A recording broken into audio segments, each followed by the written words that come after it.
Tonight, we're here to talk about housing as if it was a red hot emergency. And I love that title because it summarises what people are thinking, but are we seeing it in terms of the housing outcomes that are being delivered? So there's a lot of pressure everyone's feeling, and we are going to make our way through this story tonight. So let's get into it. We're going to do, Thomas and I are going to do a bit of an emergency briefing on where we're at. We're going to get into some campaigner toolkit type talk, move into change agents, onto community land trusts, and a bit of straw modelling at the end. But this big science talking about how we need this cultural shift in housing. So much of it is about me, and it really personifies how consumer culture is devouring our society. So we really have to find a way forward, and a lot of groups are doing that in various manners, and we are super passionate, of course, about CLTs, but along the journey tonight we'll take you through a few different angles. So yes, part of the problem we have with this emergency is we have government relying on trickle-down supply. We've all heard of trickle-down economics. It's been shot to pieces as an economic theory, and trickle-down supply is pretty much the last bastion of trickle-down economics. So I look forward to a time where this is no longer possible. And where it's really being felt is amongst our emerging generations. So I'm going to flick across to Thomas. Sure. Come on in, buddy. Hi, everyone. I'm Tom from Think Forward. Thank you for coming to our little office. Round of applause for coming out on a cold winter's night. Good job, everyone. So Think Forward was an organisation we founded quite a while ago now, 6 or 7 years ago, because we got sick of our politicians dismissing the concerns of younger people. Like Joe Hockey told us to just go get a better job. Malcolm Turnbull said something along the lines of just get some money from mum and dad to help you buy a home. Just all this kind of stuff. The smashed avocado years, basically. And so we wanted to talk about all these structural causes of declining economic mobility and the economic struggles that were facing younger generations. And so it's been a busy couple of months because the government has been using intergenerational language and have definitely framed the budget around those ideas. So, we've been up in Canberra and doing a bunch of media interviews and a whole bunch of other stuff, which has been really exciting. Housing, of course, is central to the sort of the intergenerational equity story. I think we've seen over recent decades a lot of short-sighted policy making, which has really destroyed access to housing for younger generations. And I think that's sort of down to our policymakers having two contradictory aims. They decided in the 80s and 90s that people needed to build their own individual wealth, save up for their own retirement, not rely on the government. And so, housing was turned into this asset where you build wealth, not only as an owner-occupier, but as an investor. But at the same time, we also have this kind of national goal of high ownership. So the government also introduces all these policies like first home buyer grants, help to buy, which are meant to help first home buyers, but perhaps just add fuel to the fire as well. So I think there's these two contradictory aims, which are really this big tension in our housing system. And the tax system, plays a big role in that. And seeing the CGT and negative gearing reforms in recent weeks feels like a really important step. Like we've got a scare campaign to beat now, but I think that's moving in the right direction. And to us, it's a really important story. It's about housing, but it's also bigger than that. It's about intergenerational wealth inequality and wealth inequality more broadly. Like there's plenty of older Australians who are locked out of housing as well, and so yeah, it's an issue. If you don't have enough money to buy a home, you're kind of stuck out. But if you do have money, you can buy your third or fourth, and you're rewarded to do that. And it's sort of this sort of splintering of trajectories of people's outcomes, which is really damaging. But yeah, even with these tax reforms, it's not going to make housing any cheaper, whether that's renting or buying in the short term, maybe in the long term if wages catch up. So I think looking at alternatives to this market-led housing supply focus that our policymakers seem to have. They just seem to keep doubling down on this idea that if we get the market settings right, private developers, for-profit developers, are going to build enough housing that are going to bring down prices. And as I was talking about that contradiction, I just don't think that's going to come true. And so, yeah, I think the work that Karl's doing and at Grounded is really amazing, and I'm so stoked they reached out and asked whether we wanted to do a little event with them. It's really great because, yeah, we ask our politicians to do stuff, the businesses are involved and developers, but I think what we can do as a community is a really important missing piece of the puzzle as well. So I know a little bit about CLTs, and so I'm a keen learner like the rest of you tonight, though. And so I'm excited to see where we go. Back to you, mate. Thank you, Tom. Beautiful. Yeah, it's so good to have more NGOs talking about economic justice. And Jonty and I were speaking before about how a decade ago there was 15,000 environmental NGOs, and there was about 4 talking about economic justice.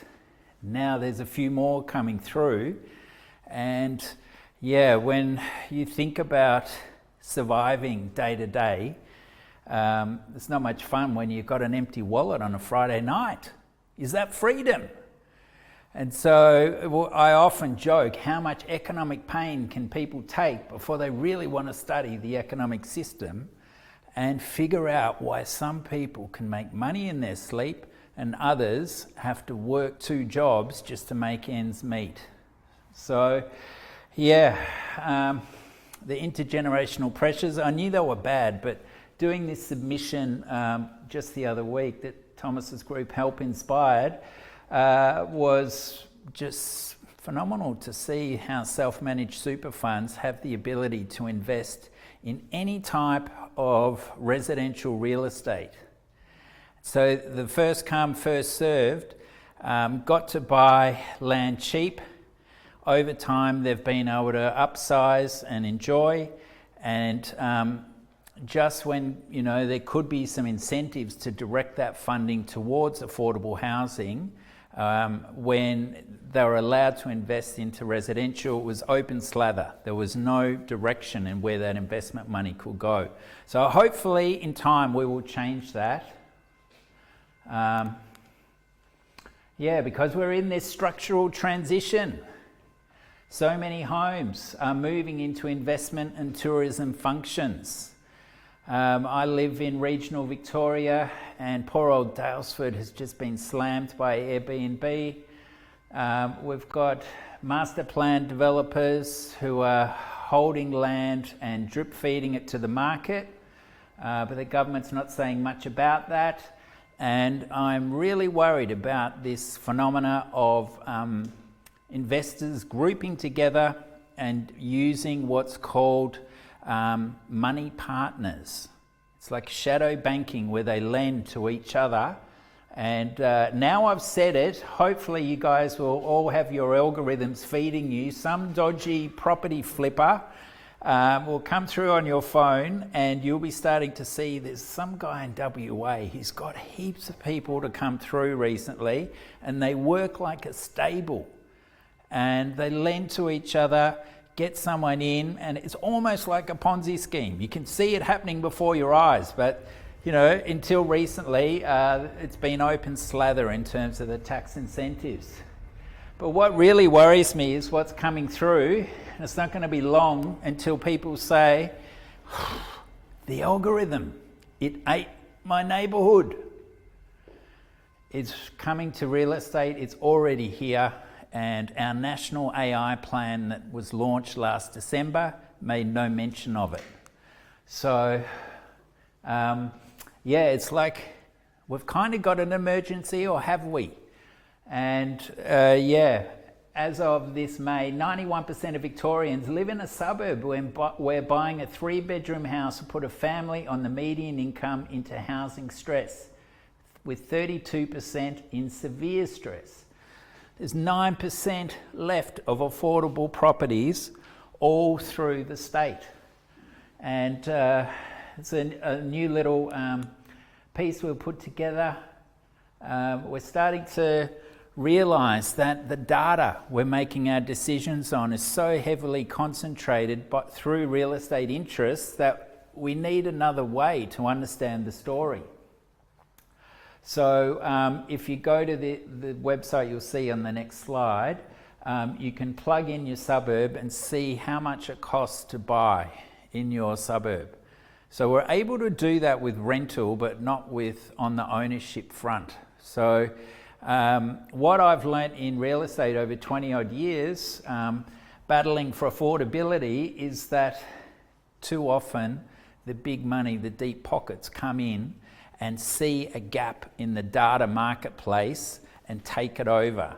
So it's really important we can start to use, dare I say it, AI to battle what's happening out in the marketplace, because there's the website there, housing-affordability-vic.web.app. Sometime soon I'm hoping we get this on our website, but they are the 10 most stressed communities, shires in Melbourne, in Victoria, and you can see they're nearly all inner city.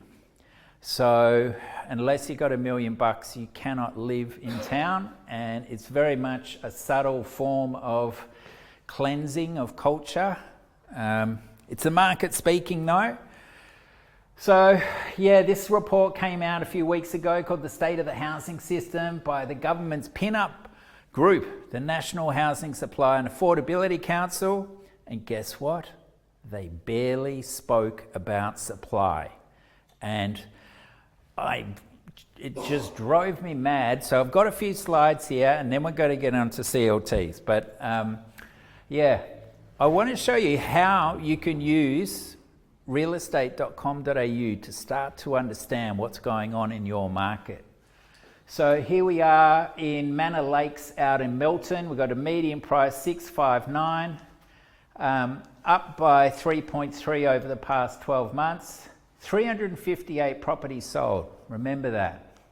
We've got 1,970 buyers interested, and it's taking 43 days for a property to sell. So there's a lot more buyers than what's sold. But what would have been nice for our National Housing Supply and Affordability Council, with their 12 PhDs on 200K each, would be to actually compare the number of buyers to how many properties are zoned in the area. And we are lucky in Victoria. We have this hidden report called the Urban Development Program. And this does have the best data of how our suburbs, how our city is growing. These are the growth areas. Whittlesea is a new boom area. But have a look at this titled versus zoned. So the rezoning, that's what the government's interested in. Wow, we've created all this supply. But what happens then is they sit on the zone supply and drip out the titling of the sites according to the auction clearance rate and the days on market. And so they really have very strong tools to control how that supply comes out, but our government is still flying blind. They're not willing to look at this process of profit maximisation. So we keep hearing about red tape. I say, let's look at gold tape. It's the gold tape developers put in front of the land supply that needs a lot more attention. So imagine if we could combine those two data sets. Well, thanks to Matt and my prodding, we have started to do this, and this is what it looks like across these zoned areas. There are 9,300 odd zoned lots in 3 of those growth areas, which had some 7,700 sales, which is reasonable. 11% of the property was sold, and the worst one was in, of course, Woodstock, up near Whittlesea. But yeah, when you look at how much zoning they have versus how many sales, it's important to recognise that there's a lot of latent supply there. And politicians believe that all you need to do is deliver what's called the golden pen tick of rezoning, and the market will talk. But hang on a minute. If we let that supply go, it's going to push prices down. And politicians are the only ones who believe that fiduciary duties don't matter for property developers. They almost expect them to flood the market, but they don't. But no one's looking at this. So if we're in an emergency, we've really got to understand how this all plays out. And so we have these zoned lots. There's 8,000 zoned lots in Woodstock. Only 2 were sold. And so, yeah, we came up with a bit of a metric to judge all these. In Cobblebank in Melton, only 110 were sold. So there's a huge supply compared to the amount of people who wanted to buy into the area. So because pricing growth was low, they shrunk the supply down. And we can see that trend across growth areas and in these communities. So the market is talking to developers. It's very clear they understand this. The banks understand this. Politicians don't. The community don't, and we need somehow to get this story out there, because this is also happening. Aaron and I were talking about before, property options. And so outside those growth areas, where the next expansion of the town's going to be, and it happens around towns like Daylesford near me, also around Bendigo, Bacchus Marsh, Warragul, everywhere, there are people out there buying, setting up property options, which is a contract you sign with a farmer to say, in 10 years' time, I'll buy this land off you at $300,000 above its current market price. I don't even have to put any money down. If you want motivation, go and see a guy who runs a company called Mass Land. Mike, it would be really good for you. I love going to these events because you come out just fuming, and anyone working in affordable housing, you're motivated for months to come. But when I met with a banker recently around central Victoria, he told me that any property that's coming up valued between $400,000 to $600,000, property buyers are buying sight unseen, and they're snapping it up. So private equity is coming into housing. We've got prop tech. People are renting using prop tech. It's, the commodification of housing has, unfortunately, it has only just begun. So the pressures we're feeling now, I'm sorry to say, are building. We were going to do a thing about how, if politicians saw this as a real emergency, what would they do? So let's do that. We wanted to, if we were politicians, what would be the first policy you would bring in, Tom, to help correct this scenario? Well, we're getting rid of things. So we're thinking about, I know you have a particular bee in your bonnet about first home buyers grants, help to buy schemes that just inflate prices and benefit the sellers, not the buyers. Yes, we have stamp duty discounts is the new first home buyers grant. It's costing $900 million just here in Victoria. New South Wales has cracked $1 billion. And the first home buyers grant, how did it work? Everyone, in Kevin Rudd's era, when I had kids at your age, young Heath was in here before, we got given 16 grand in 2007. Geez, that's more than I got. Up, I bet it is. Yeah. Kevin Rudd really ramped it up, and so of course it became a seller's subsidy. Yeah. I'm also, I think the demonisation of public housing and the running down of public housing stock, and even public housing as an idea, has been a shocking thing for our country, and how the only way we can provide houses for people is through incentivising private developers. And I think that's a troubling spot we've got to. It's a big one. And so when I missed the last line on the stamp duty discount, the first home buyer's grant 16 grand, typical stamp duty is 32. So it's at least twice, probably 3 times more expensive than what you get as a first home buyer grant these days. Yeah. But for me, I'd love to see them lock down mortgages to 30 years, because I can see our kids are going to have 40 and 50-year mortgages. Some of you guys, youngsters, are probably going to be on a 40-year mortgage. They're already doing it in Sydney. Yeah. Let's legislate and stop it at 30. It's an old school way to stop housing prices going up. When Menzies was around, you needed 25% for your deposit. And so that put a brake on housing. What's your next policy? It's an emergency. What do we do? What do we do? I think we need to support renters a lot more. Like, we've got this declining home ownership rate, and investors don't have to worry about, they have to worry a little bit about the experience of the renters, but if we made the standards a lot higher, then I think it would push out a lot of the dodgy speculators, putting quality in front of, rent-seeking and speculative gains.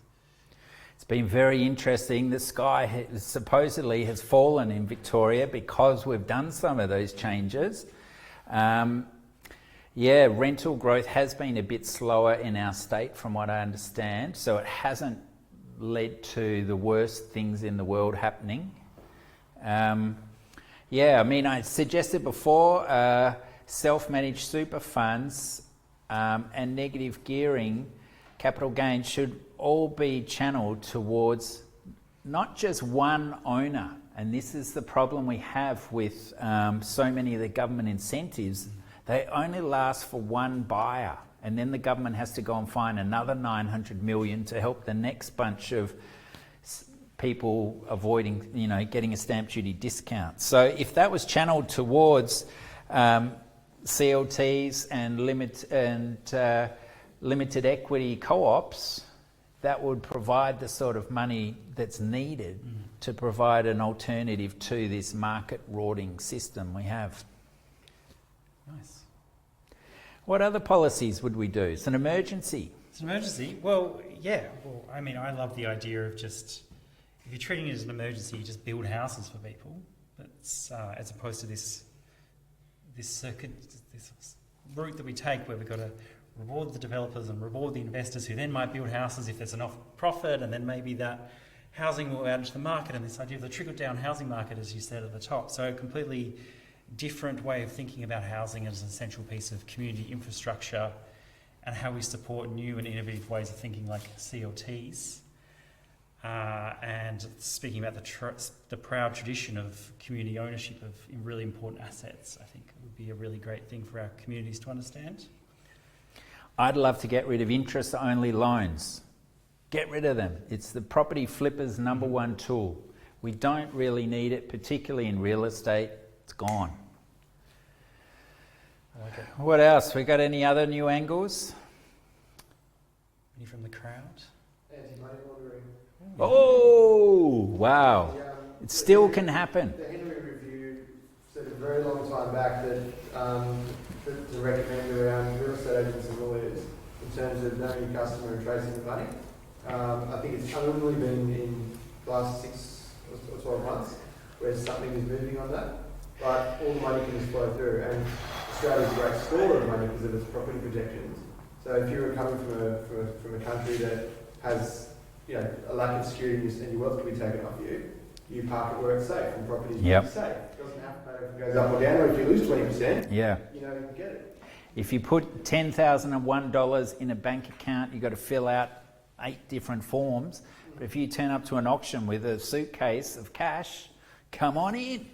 We're one of the only countries in the world that does it. I think, according to Transparency International, we have the loosest laws. So thanks, Steve, for bringing that up. That's a key point. But, you know, it's an emergency. What's happening with all these COVID, incubation spaces? Why can't the homeless be moved in? You know, I'd love to see homeless people able to put their bags in some luggage storage somewhere in the city. So demeaning having to carry their stuff everywhere. Yeah. There'll be problems associated with that, but it's worth investigating. Well, there's all those hundreds of thousands of empty homes across the city as well, which have a decent vacant residential land tax. You know, it's voluntary in Victoria. That was one of my passions, thanks Tom, talking about vacant property. And we have to, basically it should be a tax that government uses water consumption to reveal vacant property. Abnormally low water consumption is the easiest way to do it, but it's still voluntary. So it's basically barely anyone pays it. And last time I looked at the figures, it was raising $5 million, and on my figures it should be somewhere between $200 to $500 million it raises a year. Wouldn't mind if that number came down over time, because those properties get brought on the market. So there's a lot of things we could do, isn't there? Yeah. If government was meaningful and wanted to really make a difference, just ticking the rezoning box is nowhere near enough. Yeah. I got one last wonky one for you that people tell me is a problem. The ability of the private banks just to print money to fund mortgages, and how that pushes out everything else in the economy. It's a monster, that story. Absolute monster. And one of the justifications was that creating more money would create more employment. And that's when small business took 80% of the loans and real estate had 20%. Now that's switched around. And so more money into a fixed land mass is destined to push prices up. But you know, the interesting thing, I looked recently that banking profits, as bad as they are, only $20 billion, and that's been consistent for about 10 years. The profits haven't really gone through the roof, but just last year Australian land values increased by $600 billion. And so in the last 5 years, they've basically increased by $5 trillion. It's crazy how much the pandemic has led to this real estate bubble. So we can feel frustrated, or we can look for solutions. And so that's what we need to move on to. Tell us about CLTs, Karl. Thank you, Tom. Thank you. So this is what we need. We need a giant no trespass sign that we can put around land where no property speculators are allowed. You know, that is what we need to do. And so limited equity co-ops and CLTs are the two best tools to do that, so that we can help stop property prices rising at 2 to 3 times what wages are growing at.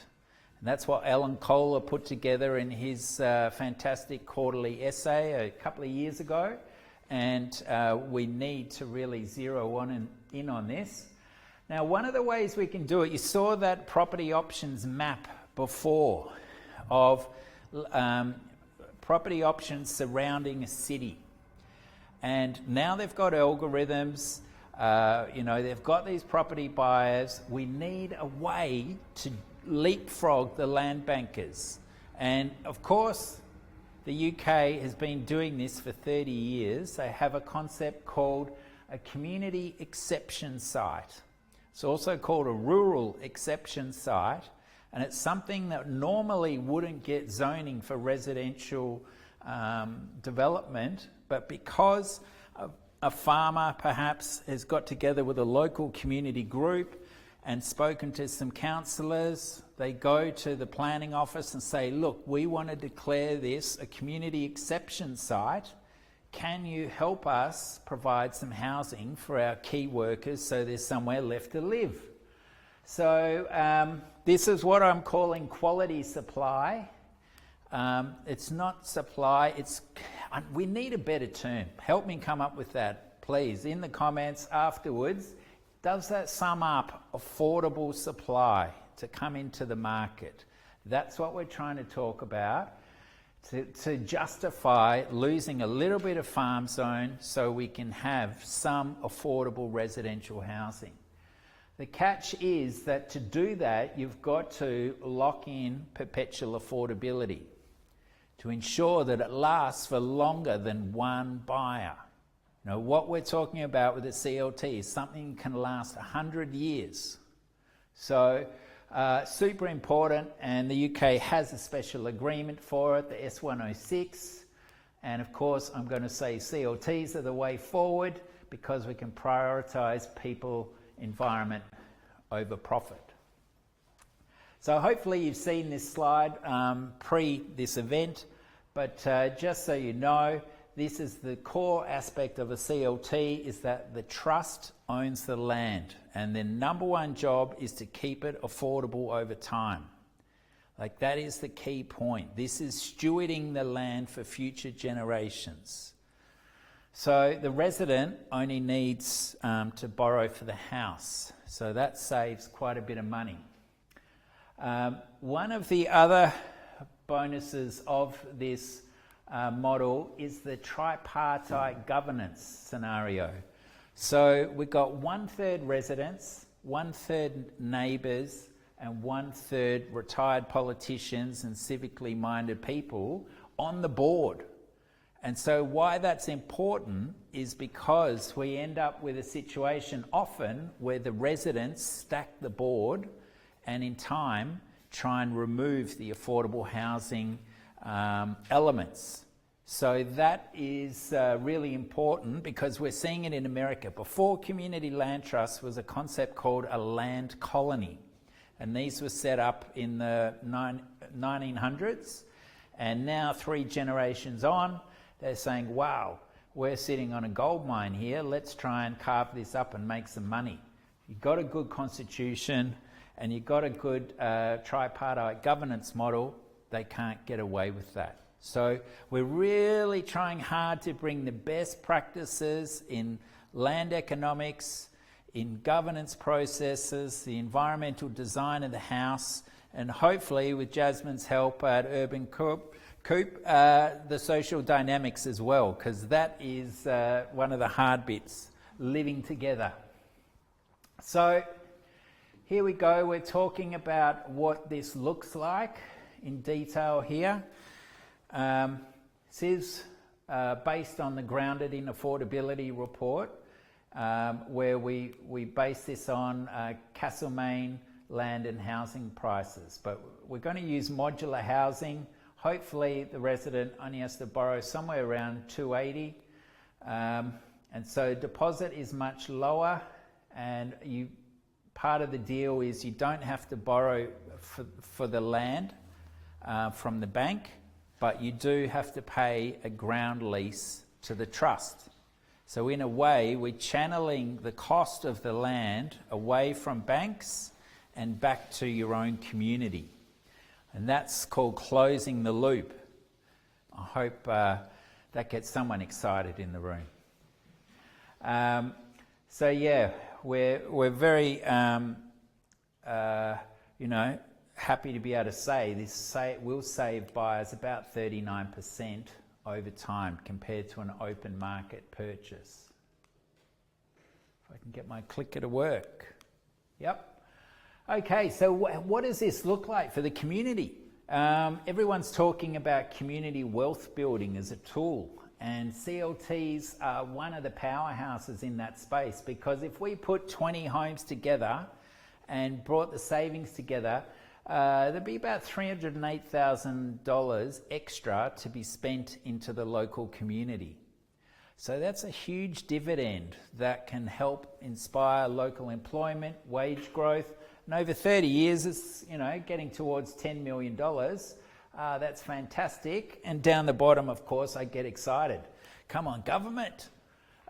You could get a 450% higher return on investment of investing once in a CLT rather than 20 times in a stamp duty discount or a first home buyer's grant. Like we could save the money. And I'm so happy. I got an amazing email from the Vic government today. So Thomas has got some great things happening behind the scene. I'm happy this is coming through. So it feels like government is listening somewhat. Can we get the banks on board? That's going to be the number one question, I bet, from someone here today. So what is happening with all of these different housing policies, Thomas? What are you seeing with Help to Buy? What's your view on this one? Well, I had to look them up today to reacquaint myself with the specifics, but Help to Buy is where the government becomes an equity partner when you buy a home. So you might have as low as a 2% deposit, and then the government will take an equity stake in the home, which then you repay when you sell it or over time. And a CLT could operate in a similar way with a non-for-profit provider. And you're going to have to correct me, Karl, if I've got this wrong, but to me the difference seemed to be that the Help to Buy, when the house is sold, it just re-enters the market.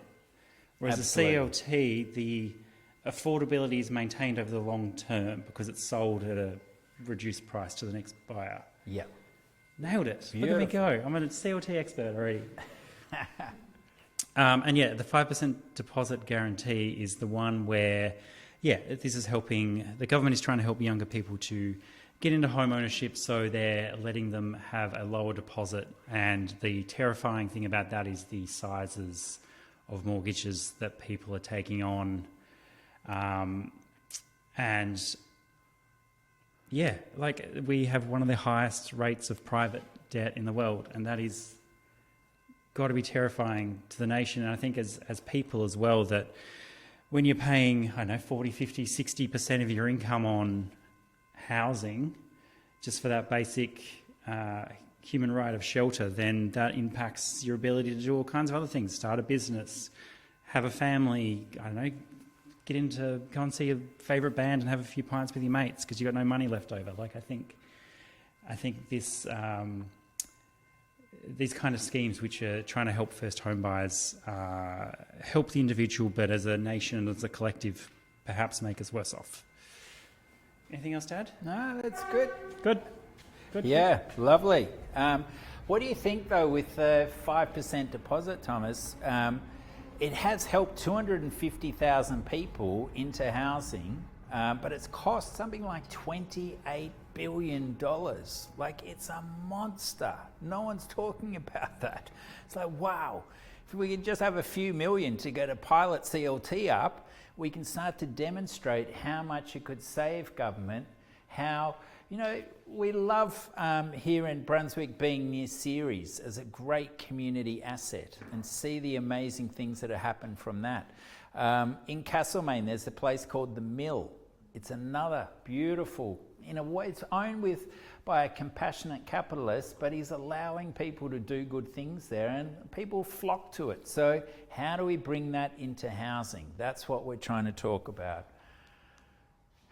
So here we go. We've got to admit some things because there are some trade-offs that you make. So the big one is you are trading away half of your capital gains, and they will be lower because you're paying a ground lease. So that comes off the growth rate, and then there's a resale formula that ensures the prices that are sold are limited to 30% of the median wage. So I'm probably getting a bit geeky here, but it's important to cover some of these details. If prices surge 40%, most of that stays in the community. What you gain, some economic freedom. You're actually stepping beyond this rigid experiment we're having to deal with of competing up with property investors And it's a rigged game at the moment. So let's start changing that and ensuring that the housing costs are more closely aligned to our wage growth. You know, I don't know how many people here have been in a rental home where they've got the dreaded letter from their investor saying, their landlord saying, we are going to sell. Sorry, you have to move out. Now, you know why that happens. And Thomas, I think more people need to learn this, but you are asked to leave because the next buyer will buy based on expected future capital gains. And they're basically using negative gearing to outbid the family who's trying to buy. And they can only justify doing that to their bank if they can say they're going to increase the rents to partly offset this high cost. So that's why you're kicked out, because they need to jack the rents up to help make the economics of this situation work. And I know friends who've been long-term renters and they're so ready to do some major damage next time that happens. I feel for them. People are frustrated though. But if they knew that was the story, maybe it would help to actually get to the bottom of why this system is so badly distorted against them. So is the CLT for you? In the city, you don't need 160k, you need 64 as a deposit. That deposit gap is a monster. Who's going to be able to save 160k when you got 40 plus in HEX debt? So we've talked a bit about the capital gains. You have to give up some of that. You can save 153k over 12 years. And one of the advantages of a CLT is we try and get a financial planner on the board.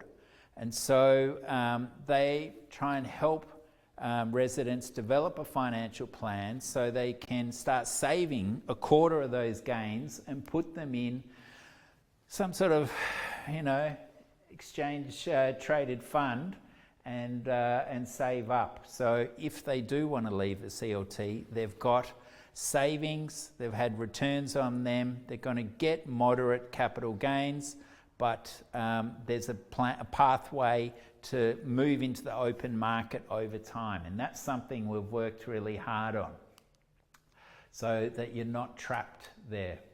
So we're getting close to the end.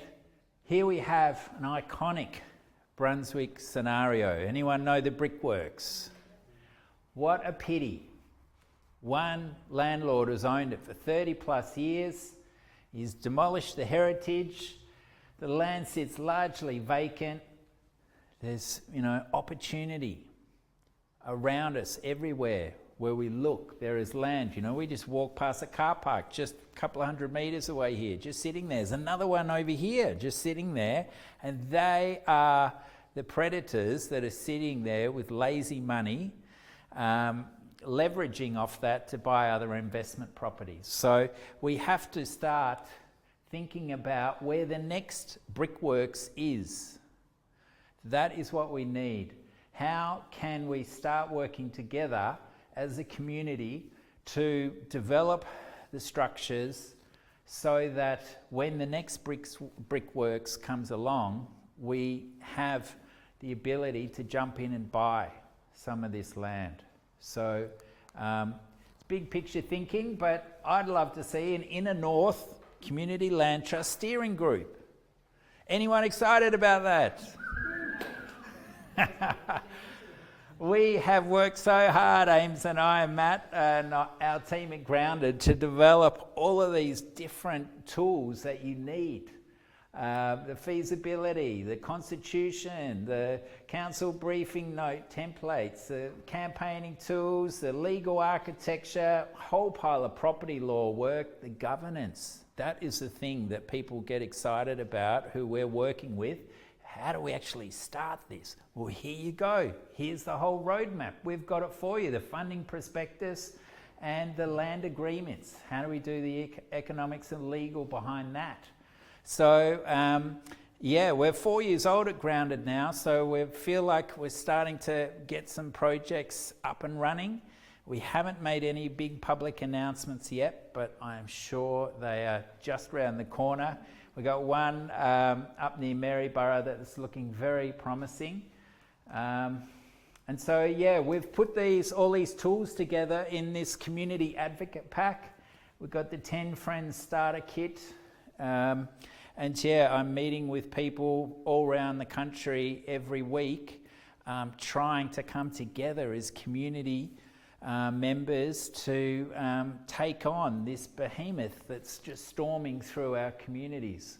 So, yeah, it feels... more important than ever, the sort of work we're doing, and it's this community agency factor. We've had, I love looking at the environmental movement and how successful they've been as campaigners, but in housing, we haven't, we've been able to hammer paintings, into the wall as renters now and a few other things like that. But when it comes to the big economic stories, we don't know how to campaign yet. So I'm looking for some of you people who are passionate about this to come forward, because we need to shake it up. And we can do that by showing how much we can save in a positive way. But I still think we need the politicians to recognise that this really is a huge emergency. And, the negative gearing capital gains tax thing, in 5 years' time, 86% of the benefits are still going to be there for negative gearers. So it's going to take a long time for that to work out of the system. Can we afford another 5-10 years? Can we afford another 10 years of waiting for trickle-down housing supply? I don't think so. So thank you very much. Please check out our link tree. Feel free to send us an email, and on our contact page we have a you can book me sort of function there. So if you do want to zoom it up, please, we're there to help. So thank you very much.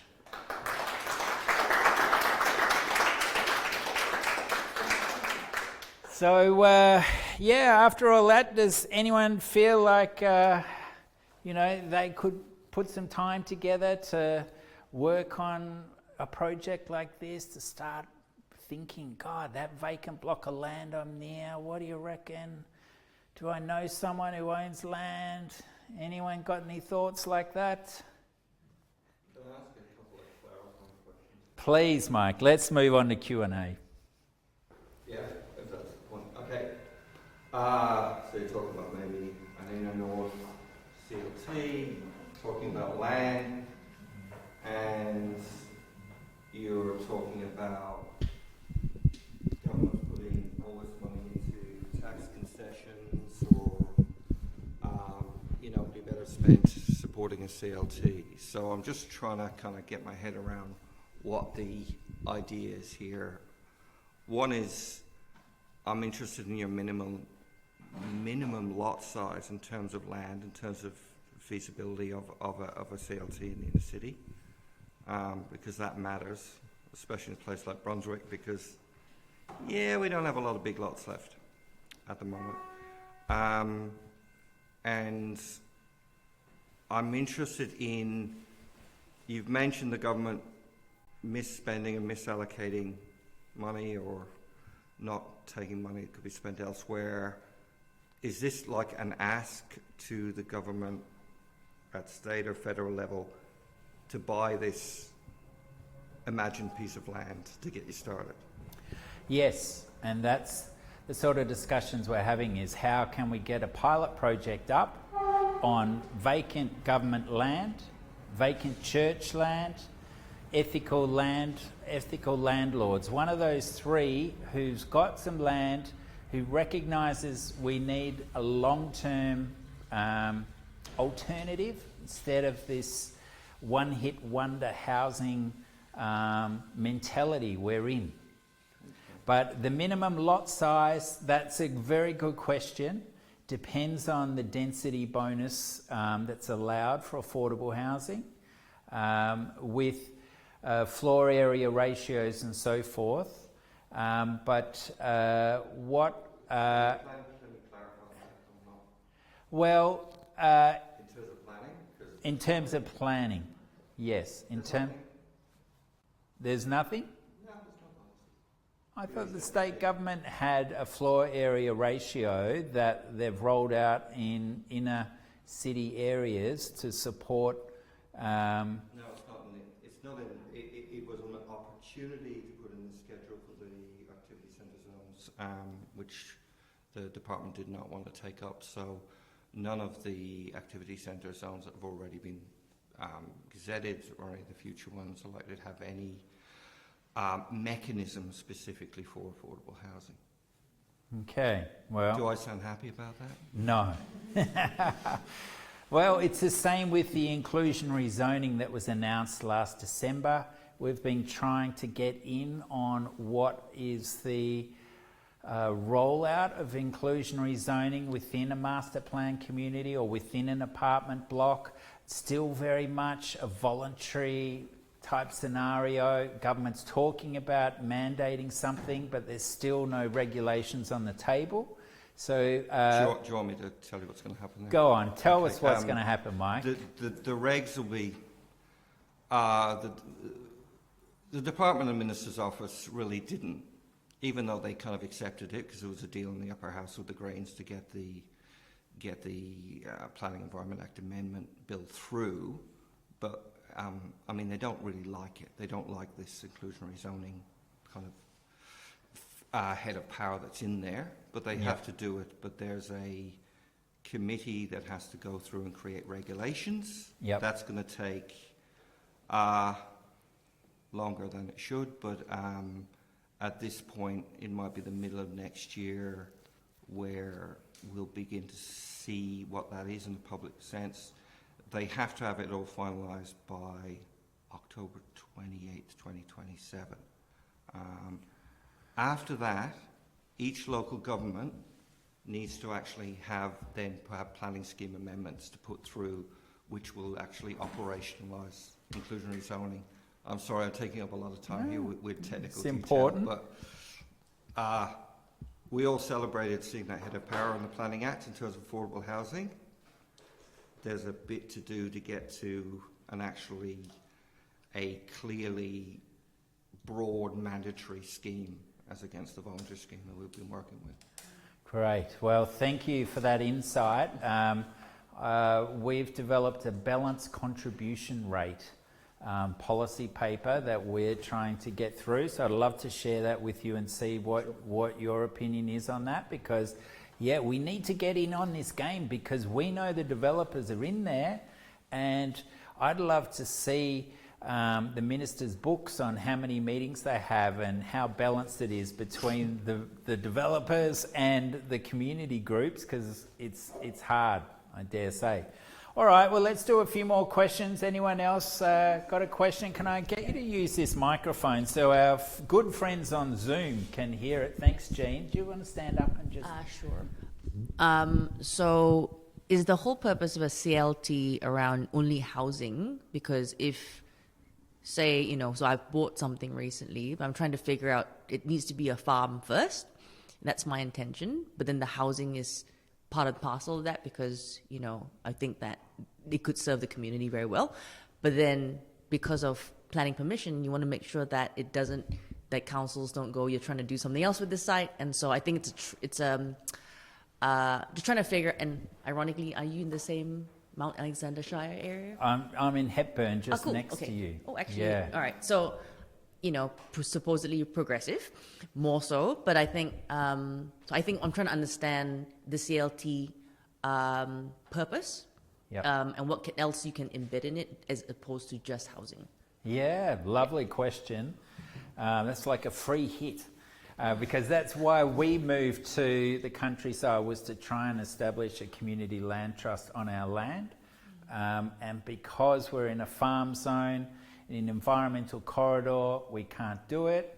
But of course our neighbour has set up an illegal trucking business there, And he's got trucks running through with 30, 40 kangaroos coming through our valley, and there's giant 10-ton trucks coming. That's apparently he can get away with that, but we can't do affordable housing. So that's why I talked about that community exception site, because in central Victoria we have a lot of problem with weeds, you know, huge weeds that have degraded the land, and I'd love to see the ability to have affordable farm pods, you know, basically modular housing on farmland, but there's a commitment to regenerate the land, as so many people who want to move the countryside are interested in. But can we have 3, 4, maybe 5 homes on the land so we can work together to build up food sovereignty, to engage with, you know, the local farming practices and start to be more productive with the land? Because it's really bizarre that the Planning Act actually favours the Planning Act favours in a rural setting fragmentation of land with low density, but it penalises people who want to bring more farm labour onto the land, which was a big thing until World War II. People used to be able to work and live on the land, and this became, maybe I said quality land supply before, it's independent land supply of the corporate system, because we're community members and we want some of our friends to be able to afford to live here and do good things. So yeah, we're definitely on the right page, and it would be so lovely to have a diversity of housing mixes on regional areas, because it just came to me recently that, you know, we've had a really bad bushfire season and we lost 400 homes. Tragically, one person died, and a lot of people around Harcourt, around Mount Alexander, very concerned. I sat at my friend's house in Malmesbury and watched 30, 40 metre flames 2 days after the main fire went through Harcourt and knocked out all those homes. Like, it was massive. On the other side, we are going to lose 300 people this year for rough sleeping. Not only are they going to die, but they're going to die 30 years younger than those of us who have stable housing. So it's a massive prioritisation, the protection of private property.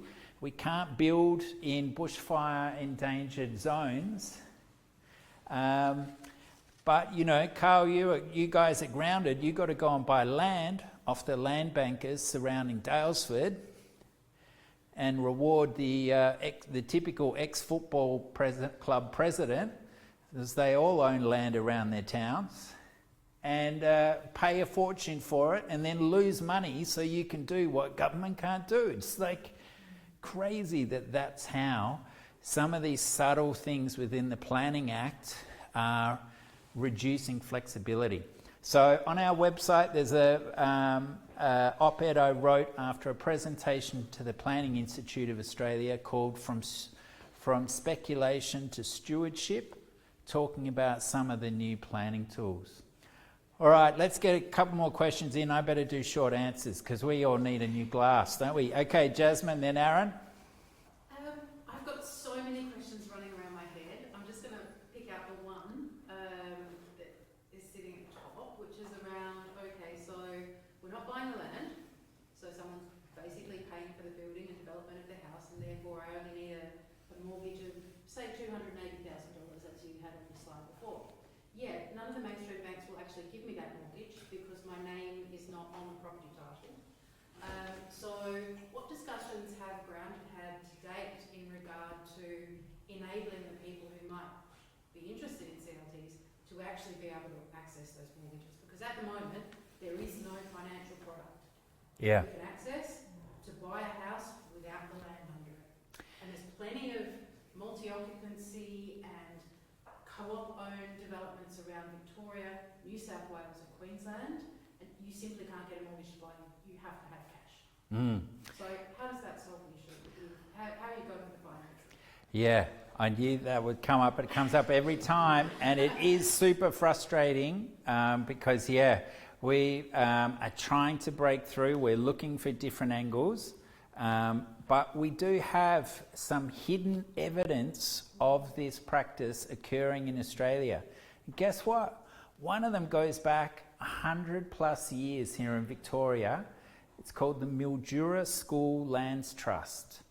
And up there's 183 sites that pay a ground lease that funds about 25% of the school, every school in the Sunraysia district.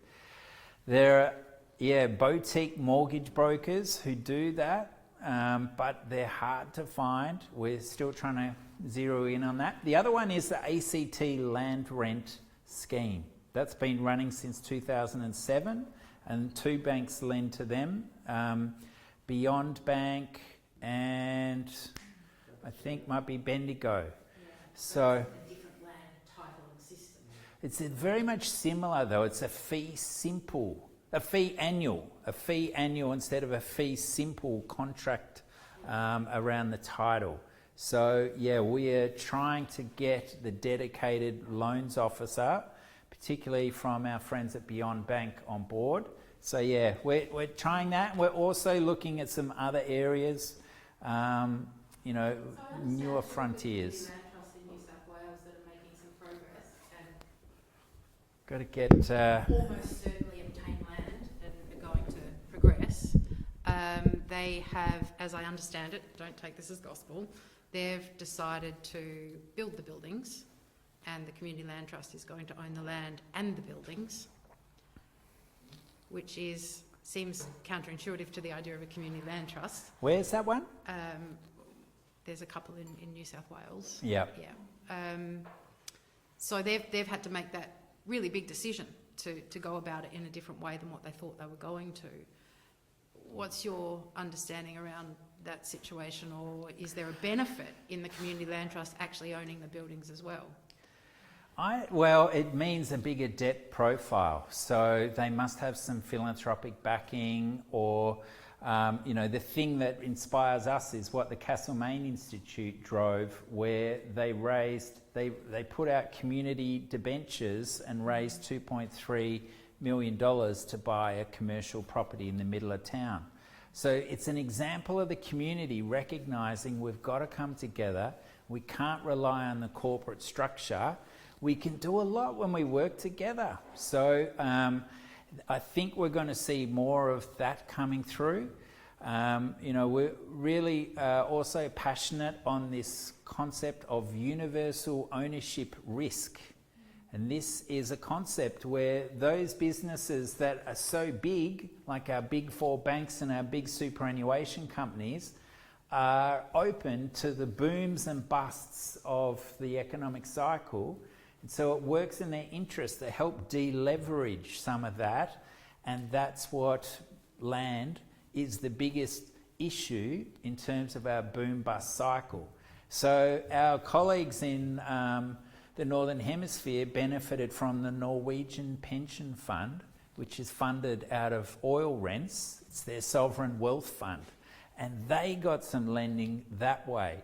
So, yeah, it's super hard, and we need a group of philanthropists to come through and actually set up a construction funding window, because you need 3 sources of credit. One for the project, for buying the land, for then building on it. You need one for the construction, the 24-month loan, and that one's really hard to get. Even modular housing by builders are struggling with that one. And then you need the residential mortgage for each home. So getting those 3 all lined up is a big challenge. What do you see as the different challenges between the rural locations you've been talking about and the urban location you alluded to with the idea around the brickworks? So, what's it cost again? A long time ago, Moreland City Council looked into a CLT and had the board set up and everything. I'm not sure exactly what happened with that winding up. But, what's the story? What can we learn from that process that was embarked upon as in an urban context? And what is the role for maybe an air land trust as opposed to a community air trust as opposed to a community land trust, doing something in the airspace above council-owned land. Oh yes, yeah, we've had a number of projects almost get off the ground, getting access to air rights, and yeah, it's innovative thinking. We need more of that. But yeah, I'm sure Mike can tell us over a glass of red soon what really happened there. Yeah, any other questions on this side of the room? About one more. Let me move the mic. I'm good at this. Maybe this is a tomorrow problem, probably is. But I was told that a certain trust will have to wind up its sort of life cycle of 80 years. So, and I was like, oh, that's interesting to find out. But then, and I just read online that a CLT would generally last up to 99 years. So in that instance, if you're not doing it in, I guess, the regular scheme of things, which is buying a house to have your children inherit it, what happens after the 99 years? There's a legal process. It can roll over. It's not limited by time.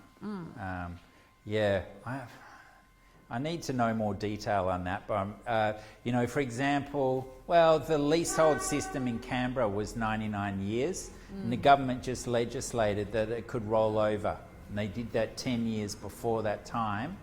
I'm part of a trust that's turning 100 years in a couple of years, in 2028. So no threat of it shutting down. It continues forever as long as it meets its constitutional objects. So, Okay. so yeah, there's a bit of urban myth around that, I think. But hey, I'm happy to keep talking, you know that, but I wouldn't mind a glass of something in my hand. And I can tell some people need a bit of a change. It's probably a bit much hearing someone rant on for a while, but thank you all for your patience and your passion being here. Great to see people in person. I'm sure there's been a few questions online. Have we missed any there, Amy? Some earlier ones, but I will circle back. Okay. Context specific to earlier. Okay, good one. All right, well, thanks everyone. Let's enjoy. Thank you, Thomas.